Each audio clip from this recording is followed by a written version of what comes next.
প্রিয় দর্শক, আসসালামু আলাইকুম। দর্শক, আপনাদের প্রীতীয় শুভেচ্ছা জানিয়ে শুরু করছে আমাদের আজকের প্রতিবেদন। তো দর্শক, দেখতেই পাচ্ছেন আমাদের সামনে এক আপু দাঁড়িয়ে আছে। আমরা তার গল্পটা শুনবো, জানবো আপু কেন আমাদের ইউটিউবের মাঝে আসলেন, তিনি কি বলতে চান। আপু আসসালামু আলাইকুম, ওয়ালাইকুম সালাম। কেমন আছেন? আচ্ছা, আলহামদুলিল্লাহ ভালো। নাম কি আপনার? আমার না। আমেনা। হুম। কি করেন আপনি? কি করি ভাই, মানুষের বাসা বাড়ি কাছে। মানুষের বাসা কাজ করেন? হুম। বিয়ে শাদী করছেন? ভাই বিয়ে শাদী হয়েছিল, একটা সন্তান আছে, স্বামীটা নাই, মারা গেছে। স্বামী মারা গেছে? হুম। আচ্ছা, তো স্বামী মারা গেছে কতদিন হয়েছে? তা অনেকদিন ভাই, বাচ্চারা 1 বছরের রেখে মারা গেছে, তাও 7 বছর চলতেছে। স্বামী থাকতে ভালো ছিলেন না এখন ভালো আছে? স্বামী থাকতে ভালোই ছিলাম ভাই, এখন ভালো নেই, এখন খুবই কষ্টে আছে। মানে স্বামী কষ্টে জীবন স্বামী কাটাচ্ছি। থাকতে ডাল ভাত খেয়ে ভালো ছিলেন হ্যাঁ নাকি? ভাইয়া, কিভাবে মারা গেল? এই স্টপ করছিল। আচ্ছা, তো এখন কিভাবে চলেন? এখন চলে কিভাবে ভাই, যে মানুষের বাসা বাড়ি কাজকর্ম করি, তাই চলে ভাই। আচ্ছা, কি কাজ করেন?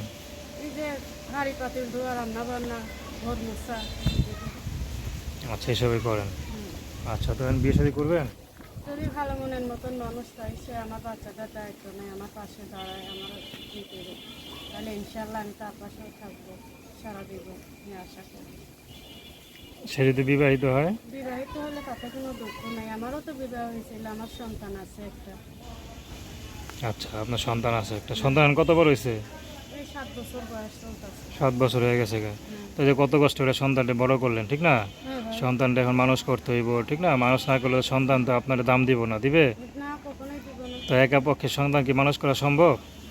ওইটাই তো কথা, সম্ভব না দেখেই তো প্রতিবেদনের সামনে খাড়াইছি, অনেকটাই কষ্টে আছি বাচ্চাটার নিয়ে। ওনার আচ্ছা, বাসায় কাজ করি, যতক্ষণে ততক্ষণে বাচ্চাটারে খাওয়াইতে পারি, রুম ভাড়া দিতে হয়, নিজের দেশের ঢাকা শহরে এইসব ভাড়া থাকিবে, কী করবো, খুব কষ্ট। স্বামী কি কাজ করতো? স্বামী স্বামী দোকান করতো। দোকান ছিল, মুদি দোকান? হ্যাঁ। আচ্ছা, তো দর্শক, আপনার আমেনা না? হ্যাঁ। তো তার নাম্বারটা হচ্ছে 01834076012। আমি নাম্বারটা আবারও বলছি, 01834076012। তো দর্শক, প্রেম ভালোবাসা সাহায্য সহযোগিতা বিয়ে শাদী করে একান্ত আপনাদের ব্যক্তিগত